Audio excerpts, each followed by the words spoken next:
ನಾಣ್ಯ ಕಾಣುವುದಿಲ್ಲ. ಗಾಜಿನ ಒಳಗೆ ಇಟ್ಟಿರುವ ನಾಣ್ಯ ಕಾಣುತ್ತದೆ, ಏಕೆಂದರೆ ಬೆಳಕಿನ ವಕ್ರೀಭವನ. ಬೆಳಕು ನೀರಿನ ಮಾಧ್ಯಮದಿಂದ ನೀರಿನ ಮಾಧ್ಯಮಕ್ಕೆ ಬಂದು ಒಂದು ಸಲ ಹಾದು ಹೋಗುತ್ತದೆ. ಅದಕ್ಕಾಗಿ ಲೋಟದ ಒಳಗಿರುವ ನಾಣ್ಯ ಕಾಣುತ್ತದೆ. ಗಾಳಿ ನೀರಿಗೆ ಬಂದು ನೀರಿನಿಂದ ಗಾಳಿಗೆ ಹೋಗಿ 2 ಸಲ ಹಾದು ಹೋಗುತ್ತದೆ. ಅದಕ್ಕಾಗಿ ಲೋಟದ ಕೆಳಗಿರುವ ನಾಣ್ಯ ಕಾಣುವುದಿಲ್ಲ.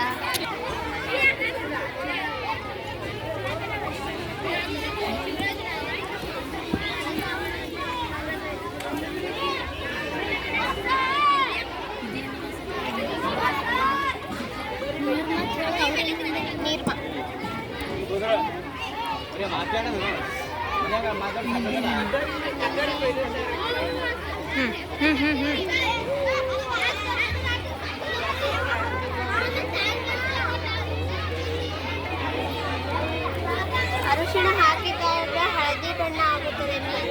ನಂತರ ವಾಷಿಂಗ್ ಪೌಡರ್ ಹಾಕಿದಾಗ ಕೆಂಪು ಬಣ್ಣಕ್ಕೆ ಹಿಂತಿರುಗುತ್ತದೆ. ನಂತರ ನಿಂಬೆ ರಸ ಹಾಕಿದಾಗ ಪುನಃ ಹಳದಿ ಬಣ್ಣ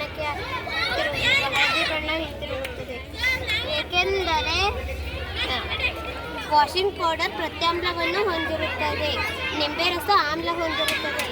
ಪ್ರತ್ಯಾಮ್ಲ ಮತ್ತು ಆಮ್ಲ ಒಂದೇ ಸೇರಿದಾಗ ತಟಸ್ಥಗೊಳ್ಳುತ್ತದೆ. ಅದಕ್ಕಾಗಿ ಪುನಃ ಯಾವ ಬಣ್ಣ ಇರುತ್ತದೋ ಅದೇ ಬಣ್ಣಕ್ಕೆ ನಾಣ್ಯ ಇಡುತ್ತೇವೆ.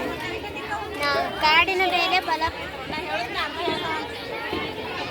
ಪ್ರಯೋಗ ಮಾಡಿದಾಗ ಕಾರ್ಡ್ ಚಲಿಸುತ್ತದೆ. ನಾಣ್ಯ ನಿಶ್ಚಲ ಸ್ಥಿತಿಯಲ್ಲಿರುತ್ತದೆ. ನಾಣ್ಯವು ತನ್ನ ಕಾರ್ಯವು ಚಲಿಸುತ್ತದೆ.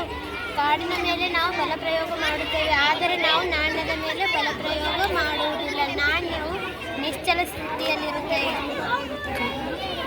ಕಾರಣ ಜಡತ್ವ.